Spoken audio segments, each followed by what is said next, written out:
Good afternoon, everyone. We are so happy to have you join this session this afternoon. The session is called Creating an Impact, addressing the need to increase male practitioners and classroom teachers. And I want to welcome our two presenters from Rowan University, Nadine Herring and Caleb Holmes. So without further ado, I am going to pass the baton on to them. Take it away, Nadine. Thank you, Nora. I really appreciate that. So welcome, everyone. Good afternoon. I'm so glad you decided to join us. Like Nora said, my name is Nadine Herring. Nadine is fine. And the long story short of my title, I'm a teacher education recruiter and retention specialist. And to just summarize that, I go out there to recruit our high school young men of color who wish to become teachers and also convince them that they are needed to be teachers. And the bigger job is to make sure they stay the course and graduate. Caleb. Hi, everybody. Hope everybody's doing okay. My name is Caleb Holmes from Rowan University. I'm in my third year. I'm a health and physical education major and a proud member of Impact. You can see it right here on the blazer. So yeah, let's get started. I love it. Okay, let's get started. Thank you, Caleb. So again, making an impact, a program to increase male practitioners and classroom teachers. That is what impact and Project Impact stands for. So let's get started. We're real laid back. So please, if you are going to have time at the end to entertain any questions.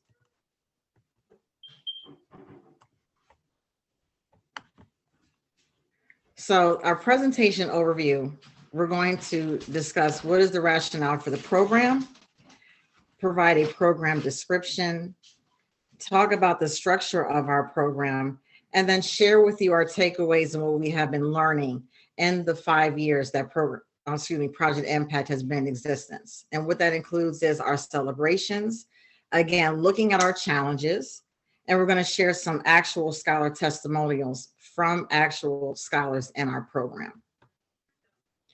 So Project Impact in context, like I said, we have been doing this for 5 years. The first cohort entered in the year of 2015-16. Of the 5 cohorts, I want you to look at the first where it tells you what were the number of students who actually entered in the program at the beginning of the year. So cohort 1 in a 2015-16 cohort, there were 13 scholars. And as you see, going down, we had 12, 8, 7, and in this latest cohort that just started in September, 2 scholars. When we're talking about this year of 2020, the cohort 1 is in yellow because we are now in our 5th year, so they have moved on. Those 2 scholars were the last ones remaining out of 13. And we will talk about that later. But those 2 scholars in particular are now winding down in their clinical experience for them to finish in 2021. And as you see, comparing where we started and where we are, you see how the numbers are. The breakdown for our males of color, African American, we have 5 scholars, Latino or Latinx is 7, and we have 1 Asian scholar in our impact program. So what's the rationale? It may not necessarily be, overbearing and clear to everyone. Understand that by 2022, non-white students will make up 54.7% of our public school students.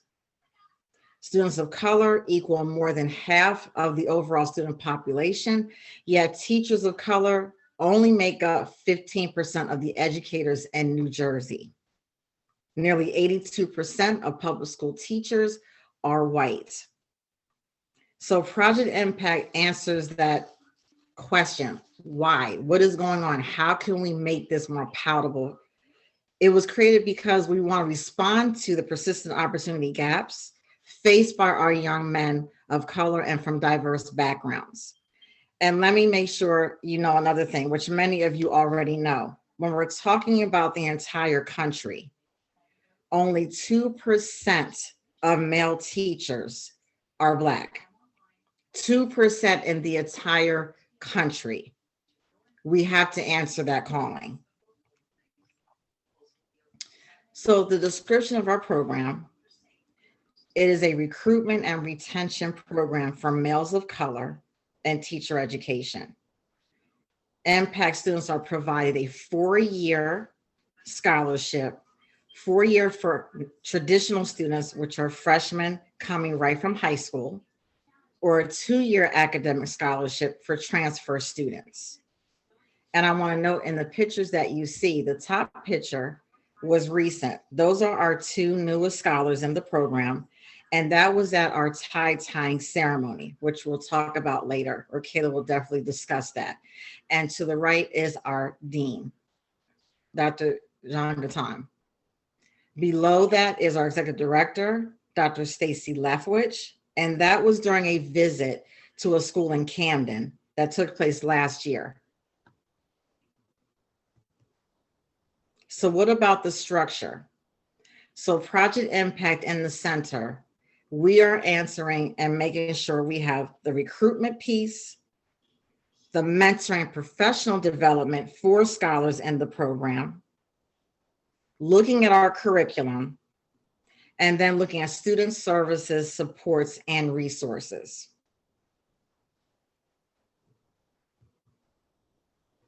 So let's talk about one part of it, which is recruitment. I just started with Rowan College of Education last September. So I've been here a little bit over a year. Before I decided to come to Rowan, there was a part-time recruiter. So now I am a full-time recruiter, and they add the retention piece because, as you saw in the previous screen, we were definitely starting robust, but then somehow some scholars did not finish. So we're focusing again on underrepresented groups and teacher education. So I visit and I present at high schools. Now, obviously per COVID, I am doing all of my recruitment efforts and speaking to prospects virtually. So in my virtual presentations, I speak to juniors and senior of color. I also visit county superintendent roundtables to tell superintendents of schools and administrators what we are doing at Project Impact, because I want them to see what is needed, get them to talk seriously to their counselors about what we are doing so that by the time I reach out, they are familiar with the program. I attend school fairs wherever I can go, where I can get the ear of our young brothers, I am there. And we also invite applicants to open houses. And so I will speak especially on the recruitment efforts. It can be a very big challenge because after all, I respect what our school counselors do. What has happened, especially when I first started, we look at teachers as looking a certain way, having a certain GPA, and counselors know their students. And so what was happening, especially last year, they were picking and choosing which students should be in my presentation. And so what I encourage counselors to do, this is not just about making every man of color, young man of color in your school be a teacher, but what is paramount to your efforts of picking and choosing, we have to allow for our young Black and brown males to have the information, because if they don't have the information, they cannot make educated decisions about where they're going to college, or if they're even going to college. And what has happened also, when you speak to most teachers, and I've done this twice with my colleagues, I ask groups of my colleagues, when were you first introduced to teaching? Like, when did you know you want to be a teacher, or someone saw that in you? at least 95% of my white female counterparts were approached in elementary school. So that the seed was already planted. Whether she became a teacher or not, someone saw something in her. When I speak to our young brothers and our juniors and our seniors, they have never been approached with this possibility or this opportunity. So we're fighting a hard crowd that never even sees themselves as teachers. Then we go into the application process.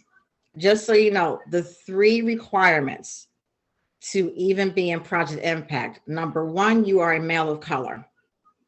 Number 2, you are majoring in education. And the 3rd, you are accepted to Rowan University. That's simple. So they complete an application that is online.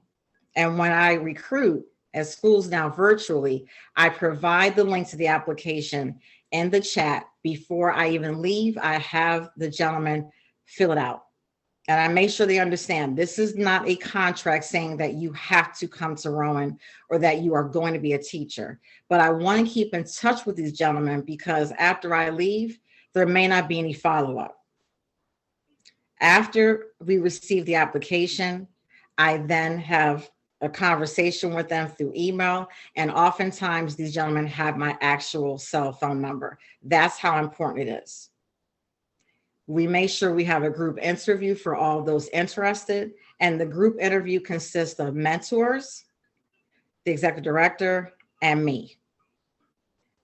None of this can happen though until they are accepted to Rowan before the final selection. But even I visit at least 5 schools thus far, and I was overwhelmed that most of the gentlemen I spoke to have already applied to Rowan. So my next process is to go in and work with admissions to get a view of their application, to keep them abreast of what they need. I know admissions is doing that too, but you know, if you don't do it yourself, I just feel it ain't gonna be done the way you want it to be done. And then we address the barriers to college access. So we provide financial support. The minimum that scholars receive is $2,000 per semester for all 4 years, as we said earlier, that they are in Rowan. They could also receive possible funding for housing. And bigger than everything, when I talk to our young men of color, I come like I'm coming to you. I am not talking all this big untouchableness of this profession. I want them to understand that what you had, the Miss Crabtrees and the suspensions and the talking down and some of the really horrible experiences that you've had in this thing called education, that is why you're needed.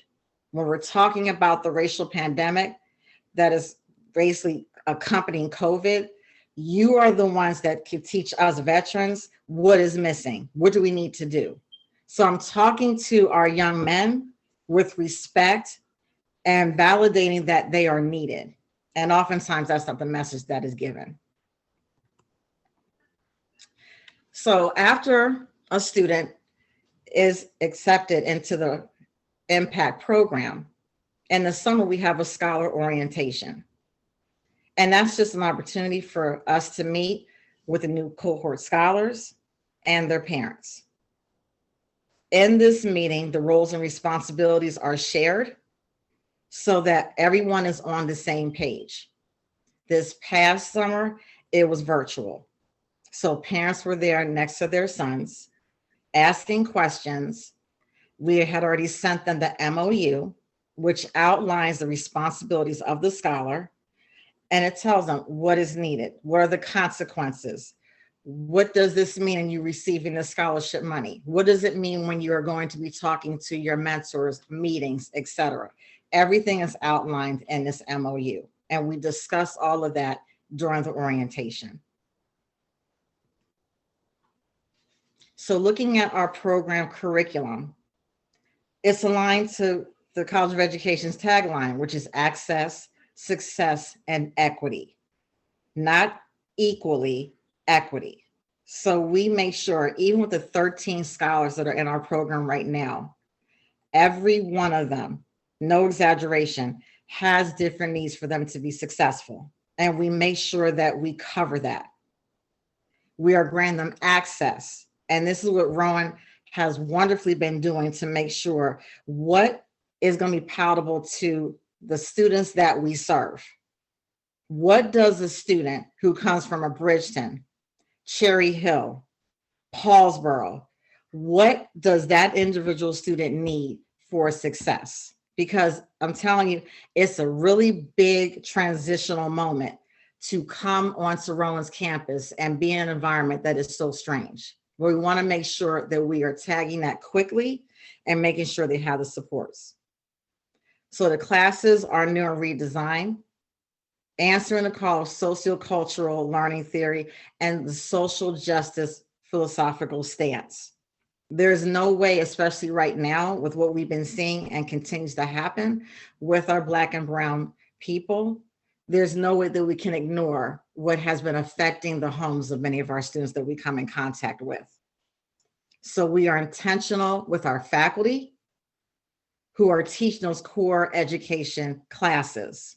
We don't want to turn our gentlemen off. Yes, college is already a hard transition, but we want to make sure that we have the people in those positions that are understanding and want to learn how to make sure they're accommodating, teaching, and holding accountable our young men of color.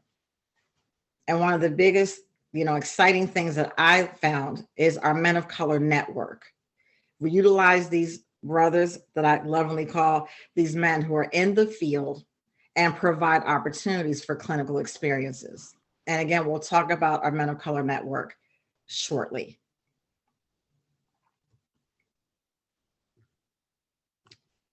So, Caleb, I'm talking too much. I can present this one. Please. And I mean, speak from the heart. Do what you do. For the mentoring through the Men of Color Network. So the network consists of male educators of color from local school districts who have committed to individual and or group mentoring of impact participants. So basically when you get into the program, you're assigned a mentor, and then so that's somebody that's going to be looking after you. And then you're also assigned a brother. So that's somebody that you're going to be looking after. The mentors meet with assigned impact scholars weekly through informal activities or communications. So I know I talk to my mentor weekly. Some of my brothers, they talk to their mentors daily. It's really just another guide, which is important, especially in minority males in America. Mentors and scholars meet formally every month to participate in Saturday Men of Color meeting sessions. So lately we've had two sessions so far. It's been kind of weird just because of COVID and everything. And so we'll be there on campus, my brothers and I, and our mentors, Men of Color, they'll be joined through a Zoom meeting. So they're able to see us, we can see them. So it's still interactive. And then they're still talking to us. They're giving us advice throughout their presentations as well. Thank you, Caleb. So go ahead. You got that, Caleb? Oh, you could take this. Okay, but I do want you to talk on the Man of Excellence piece. Okay. Okay. So our whole thing and our young men who come into Project Impact, becoming a man of excellence, what does that mean? And that is our Men of Color. That's what they touch on. And just to make sure you understand, our Men of Color are men of color who are in the education field only. So we have teachers, superintendents, retired principals, coaches, you name it, you got it, all subject areas. Because we want to make sure that the communion between man and a young man is fluid and, purposeful. While I have a passion, certainly, for students, period, my children of color, definitely. There is something to be said about the experiences that we share, but also that may differ. So when we're talking about 2% of men of color in front of classrooms countrywide, I can't necessarily speak to that as much as a man that's already walking this path. So that is why the union between mentor and mentee is so critical. So we do have activities, services, and supports. Tie-tying ceremony, which I spoke about before. If you look at the top two pictures, the tie-tying ceremony is our formal way of welcoming all new cohort members into the family. And that's really what we are. So Project Impact puts on this ceremony where there's a part towards the end of the segment, because we have people speaking about men of color, Project Impact, how this is so critical right now with all students in our country. And then at the end, as you see on the right, all of our cohort scholars for that year, they stand in front of everyone. And every mentor that is matched with that scholar ties a College of Education impact tie around their neck. When I came on board last year, I had no idea what this would be like. And I'm hard for tears to come out. I try not to even cry at movies, but this one had me choked up, because you have, like, it's a rite of passage, and you have family members there, as we did last year. There wasn't really a dry eye in the house, because wow, talk about acceptance. I'm validated. I mean something. I have my big brother here. You know what? This may actually happen. I'm feeling this right now. So that's what tie-tying ceremony is all about. The blazer ceremony, that takes place at the end of the year in May. And for all those scholars who have passed the Praxis core exams, they are then given in this ceremony a blazer like Caleb is wearing today, to signify that you have made it past the first step. We also have field trips, as you see in the middle. We have some of us on the bus. And I believe that was when we were going to Cherry Hill, who we have a great partnership with. And one of their principals is one of our mentors. We have the Praxis Lab. The Praxis Lab has been an Achilles heel, not just for scholars and a College of Education. This is pretty much every school that we've talked to. So we make sure that we have a lab to help them as soon as school opens, to have practice on, the actual test, to give them assessments. Sometimes we hold actual classes per subject to prepare them to take that test one time and pass. Because we already know if you don't pass the Praxis, you have to keep paying for it. Then we have structured activities. So achieving success through collaboration, engagement, and determination, which is, we call Ascend, we partner with. And basically under Ascend, because Ascend and Project Impact pretty much interlap, because Ascend is over the EOF program, which is the Educational Opportunity Fund, as well as RISE, which basically covers all first-generation students. So many of our Project Impact students are also under Ascend, and they have particular activities and requirements as well. So we work like brother and sister. And then you've already heard about the MOC meetings. That is a structured activity. All scholars already know, without my even saying anything, you are required to be there, because we're only meeting once a month. And this is for professional development, as well as supporting you emotionally and socially. But really quickly, or do what you do, Caleb. What is this Man of Excellence when you first heard about it up until now? So before entering Rowan, I never really heard of the term of being a man of excellence, and I definitely didn't think of myself being associated with that term. But just joining Impact and hearing that term for the first time, it holds weight. So I kind of related to the whole tie-tying ceremony and everything of that nature, almost like a fraternity, but it's deeper than that. Because in my eyes, you're surrounded by these men who have already been in your shoes, and they're going to help you get through, right? So being a man of excellence, walking around campus, participating in activities, holding that stature within yourself and hopefully relaying it to others so that they follow the same way. We're all here for each other and impact it. Like Miss Nadine said before, it's a family. So just being, for example, being a man of excellence, even in small things like sending an email, whatever I'm attaching my name to throughout the week or throughout my 4 years at Rowan, that's gonna, once I send it out, it's gonna be there forever. So if I'm focusing on being a man of excellence, I have to just focus on hitting all my parts and not being weak in any areas.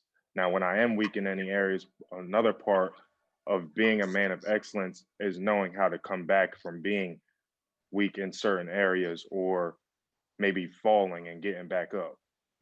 That's what I related to. Thank you. And just so everyone knows, those bottom two pictures are speaking to what Caleb said. They actually present last year when we were definitely doing face-to-face. They took the reins and they spoke to juniors and seniors. I believe that was the school that's in Camden. I think it was Democracy Prep. We sit back because the proof is in the pudding. You know, I get it. Students are looking at adults like, you're just doing this because you work for the school. Okay, no problem. You just met me. You can't really believe me. But here's some brothers right here that are in the program. They're going to tell you the real. So ask your questions. They're going to tell you what's going on with them. Many of our scholars, they run the same story that they are doing with the students that you're talking to. I'm from around the way. I also had a suspension. I had a teacher never wanted to even listen to what I said. I also had some house problems, some home problems.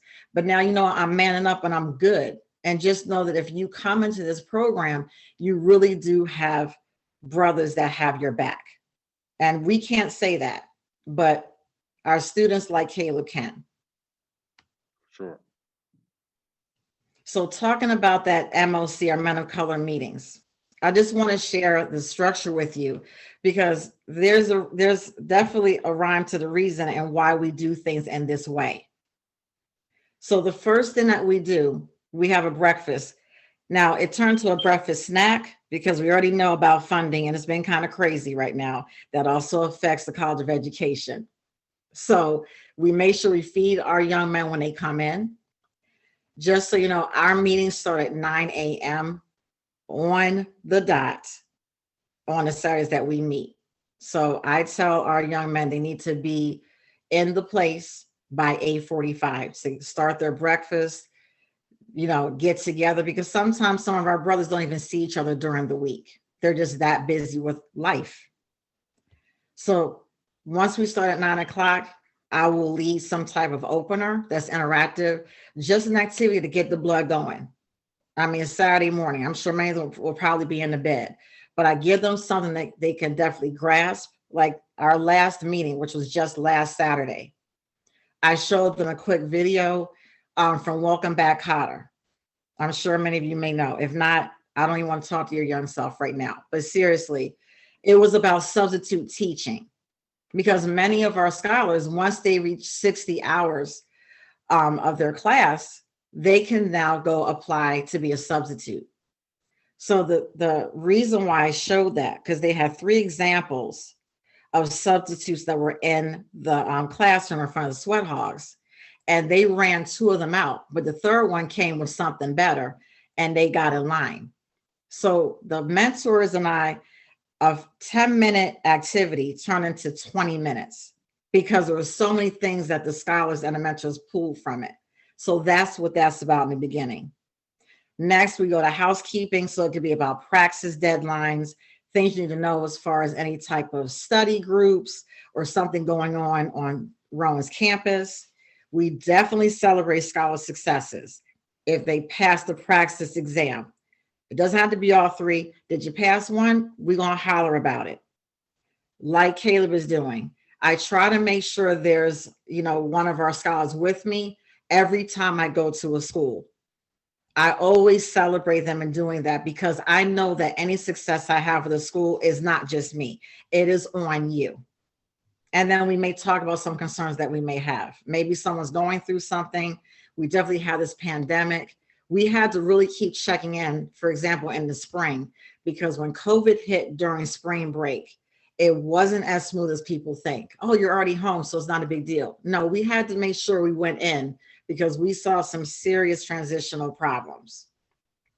Next is all about the performance development. So normally one of our mentors or two will lead a topic discussion. We get all of our topics, we brainstorm in the summer because the mentors also have an orientation. So we get through all that mud. What exactly are we not touching on? Learning from the previous year. So whatever topic discussion that is for that Saturday, a mentor and scholar, mentor, they present. And again, it's a relevant topic like we did last Saturday based on substitute teaching and making sure you know how to sell your brand. That was the topic for last Saturday. And this is the classic opportunity to develop yourself professionally. After that 90-minute presentation, there is an online reflection exit slip.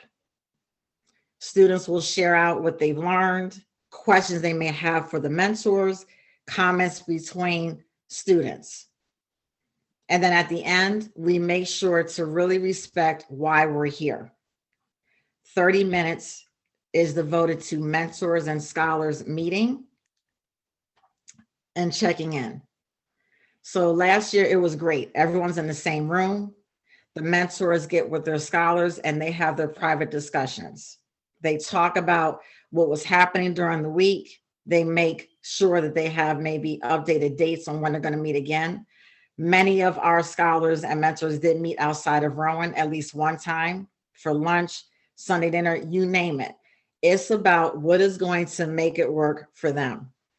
Obviously, with the pandemic, what happens in that 30 minutes, I close out the meeting, or Dr. Leverage will close out the meeting, and we allow the scholars to go to wherever they're going to be in the room or in the building, and they reach out to their mentor via cell phone call. And for 30 minutes, it's only dedicated to that. That has nothing to do with me. I don't need to know what you're talking about. That is that communion between man and young man. Did you want to say anything about that, Caleb? No, I'm not going to touch on that. Okay. You hit the parts. Okay. So the takeaways from the 4 years of implementation, I want to make sure that I'm very clear. I know that this is our 5th year, but obviously we just started our 5th year. So looking on the previous years of implementation, let's talk about those challenges. So one of our challenges that we were seeing, which also lends itself to why the Men of Color meeting was changed drastically from last year, is the connection with the mentors as far as communication. I would argue it's not just our young males. I think sometimes it may be generational, and also the abandonment issues and some of the abuses that our children have suffered at the hands of adults and not really caring about them. Sometimes those relationships can be a little bit rocky to start because some scholars have actually said, I don't trust easily. Why do I have to talk to this mentor every week? What is the important, like, why are we doing this? And the reason why, even in that question, why it answers the question, because we got to make sure we learn how to get together again. And everyone is not out to get you or see you fall and fail. And I can genuinely say that every one of our professional mentors and our MOC members, they are about it. They're not paid to be mentors. They're volunteering. They volunteer their time, not just one Saturday out of the month. Some of them, like I said, they're meeting with their scholars. They're providing some tutoring. They're giving man to young man advice, whether it be relationships, mental issues, family challenges. That is why it is so crucial. So it's a matter of just kind of nudging our scholars. We can do this. I know it's hard to say, trust me, but you will soon find that the mentors and the College of Education is here for a reason. Also, we had a really hard time, and I'm only speaking from when I came on to the crew. Our young men would not come to ask for help. So if they couldn't afford a praxis, if they just needed something to eat, they didn't know how to come to us. It's embarrassing. Well, I'm supposed to be a young man. I'm supposed to be able to handle this. No, like, knock that out. That's why we're here. You need to know something new. Project Impact answers that question. I got it. I understand. You shared what you've gone through. It's a new day. Let us at least try to help you. We can't answer all questions, but let us at least try. And like I mentioned before, COVID took us for a loop. As I share with you, we only had 2 scholars come into the program this year. We interviewed in the spring before COVID, at least, and during COVID, at least maybe 8 to 10 scholars. But because of COVID deaths and some of our candidates' families, because students had to now go to work to help support the family, all types of things, we ended up with 2. So all of this has a domino effect. And then we had current scholars that I was fearful we were going to lose out of the program because they could not see doing this remote learning for yet another semester or even a year. It was difficult. And so we had to reach out more than they would let us in. Another challenge is missing important deadlines, whether it be the praxis, you all understand the criminal history clearances, and obviously those clinical practice applications. And people take that lightly, but I can say myself in my own story, I didn't even know how to plan or really take notes until I was in college. There's no one talking about deadlines, why being late.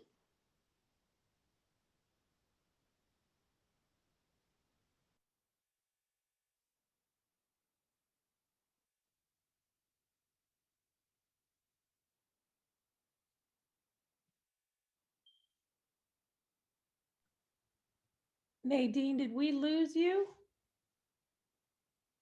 It becomes a challenge. So we Yeah, had Nadine, you went out for a little bit. You were muted for just a minute. I was? I think it Okay. was a connection. Okay, maybe I lost connection. What was the last thing that you heard? I'm sorry. I don't know. I would repeat the last like 2 points that you made. The Okay. deadline about planning. Okay. So our students, we are finding no one has talked to our scholars about deadlines, being on time, why it's critical that when you are reading, or we're reiterating that there is a deadline in terms of receiving your praxis results, getting your criminal and history clearances done. This is something that we realized, okay, we have to keep reiterating this. And it's not bashing the scholar. It's a matter of, you only know what you know. You only know what you're taught. So we had to kind of, okay, let's pump our brakes a little bit and make sure that from beginning to end, we're emphasizing this thing about deadlines and timeliness. We had changes to our MOU. So it speaks to what I just said. We now have deadlines that's in the MOU to take the praxis core. Because ultimately, like we told our younger brothers, if you're not on time for this praxis core or the praxis 2, this then has you in school longer. And you can't do clinical practice if you don't have these requirements out of the way. And that is not what you signed up for. We also had to make contracts for every scholar who needs to take a praxis exam to work in the praxis lab. So if you have any outstanding exams, you have to do a contract that I will see with the praxis director of that lab so that we can see what days and hours you have committed to being in that lab for practice.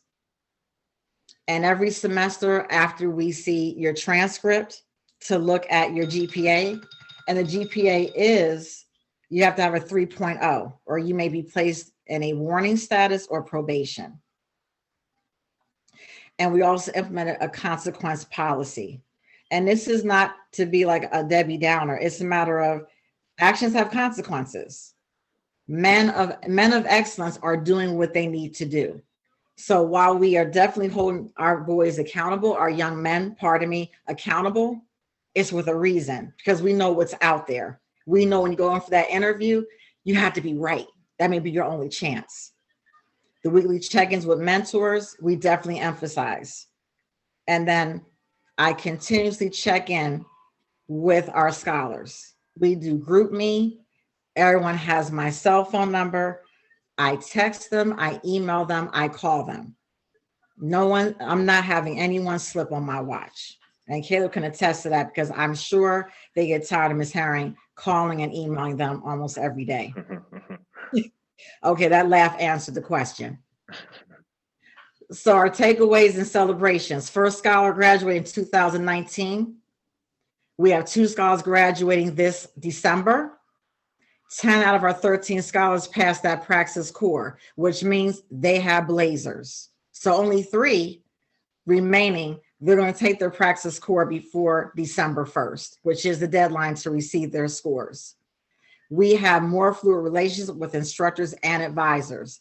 At the beginning of each semester, I send an email out to everyone's instructor to let them know, I don't know what you heard, but this brother right here in your class is in Project Impact, and he has a family behind him that wants to partner with you to ensure his success. The advisors know who I am. They talk to me about what may be missing. Like, our scholars are surrounded. So this family makes sure everybody else on the block knows who we are. And like I said previously, we hired a full-time praxis lab coordinator. So very quickly, that picture at the top, that is all of us, all the family after the tie-tying ceremony. We're not as cute as we should be because of those masks, but we're doing all right. Below are 2 of our scholars who travel with me to Montclair University over the holiday break to present about Project Impact. And right next to that, wonderful mentor, Mr. Guy, who's in Cherry Hill, and 2 of our scholars. The smiles say it all. And that is after we had one of our MOC meetings. Okay, so let's quickly share a couple words. What does Project Impact mean to you? To me, Project Impact is part of community and family. Definitely learned a lot during my time here, especially a lot about dressing the part, acting the part. You learn a lot about how the world is out there. You went to a lot of schools, there's a lot of administrators, other students. And through the program, I actually got my current tutoring position, where I'm working with 1st and 3rd graders, and it's awesome so far. So really I'm thankful for being part of the program.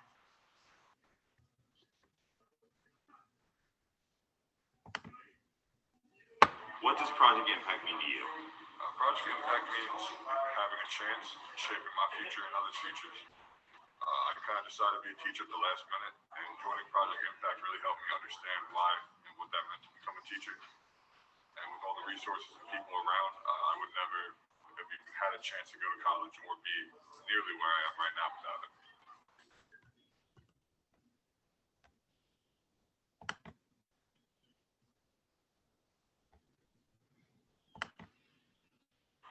What does Project Impact mean to you? Project Impact means to me, it means everything. It means having a second family. When around your family, leave and go to school, and you have a second family here, and everybody here is together. They push you to be better, and Impact, they hold you to a higher standard, so you have to do your job on your part.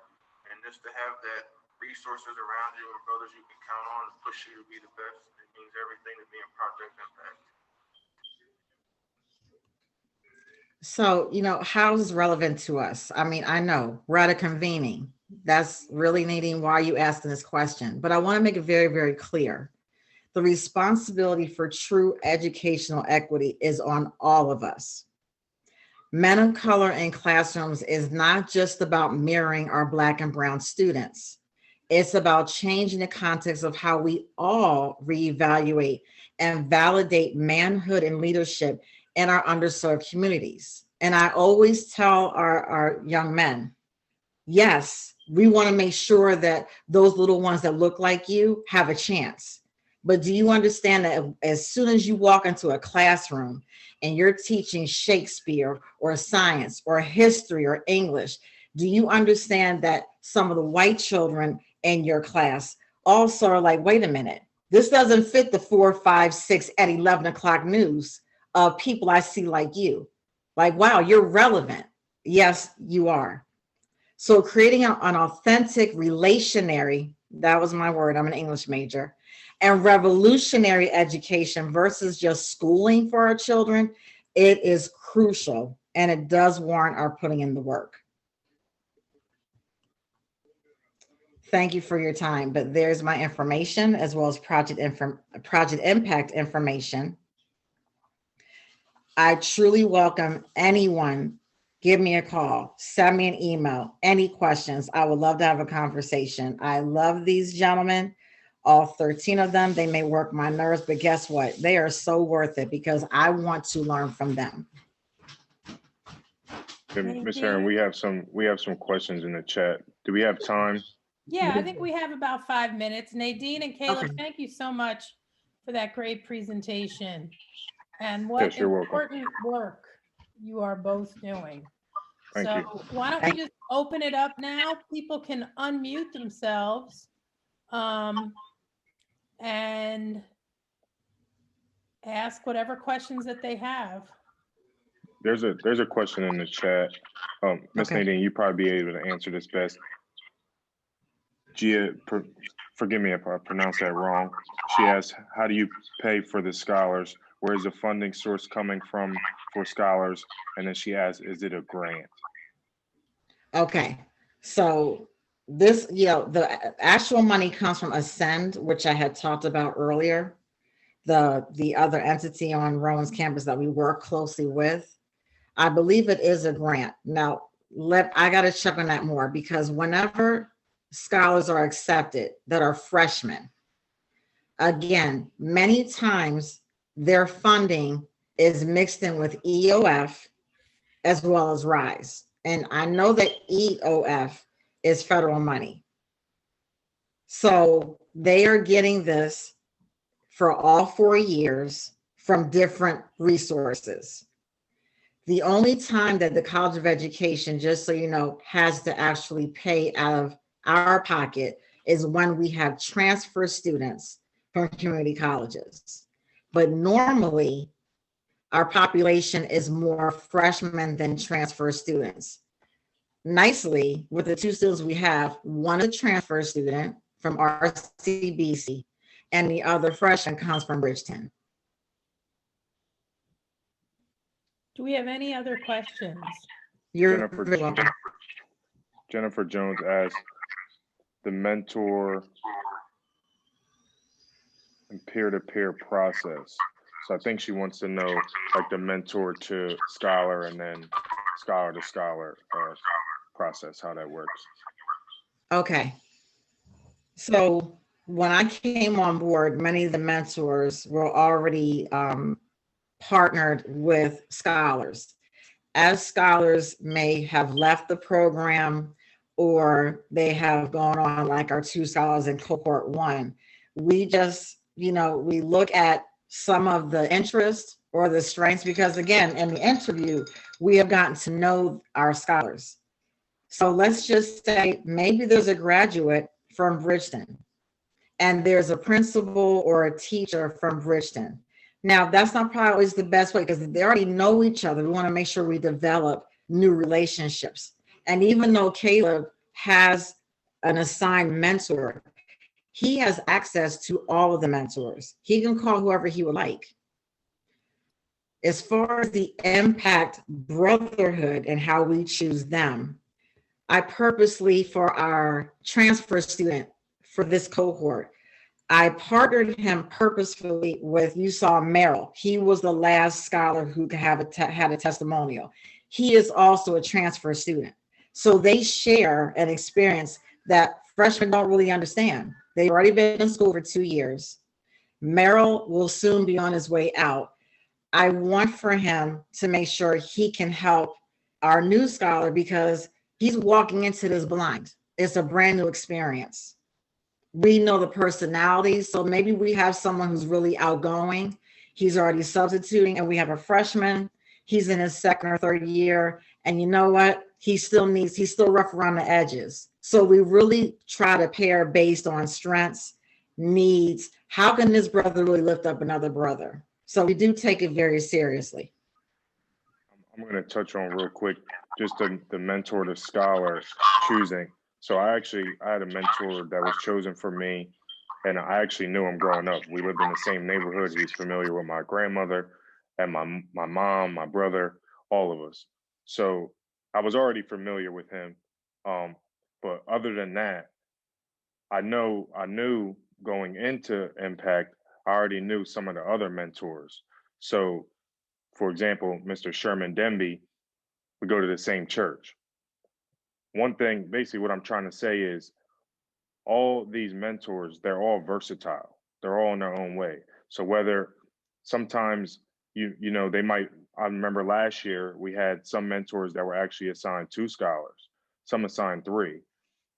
They're versatile men. They know what they're doing, and they really take their time in building the relationships with each individual student. I know I can reach out to Mr. Demby. I have his number. I know I can reach out to Dr. Figs whenever I need to. Mr. Will Turner is another one that he's not around as much, but when he comes around, he's accessible for everybody. So that's how it really is. When you're buying into Impact, you're not really it's not like a tunnel vision. You don't have to have tunnel vision with your mentor. You have access to everybody. It's a whole family. It's like going and being at a dinner table. You're going to share your thoughts with everybody, and you're going to get opinions. People are going to keep it real with you. Constructive criticism. It's great.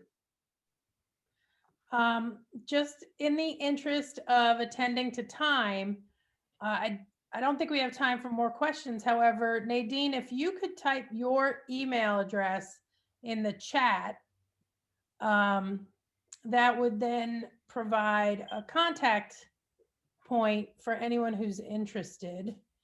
And while you're doing that, I wanted to remind everyone that when they leave this session, they should click on the link at the bottom of today's agenda, which will bring you to a Google form, which is a feedback form.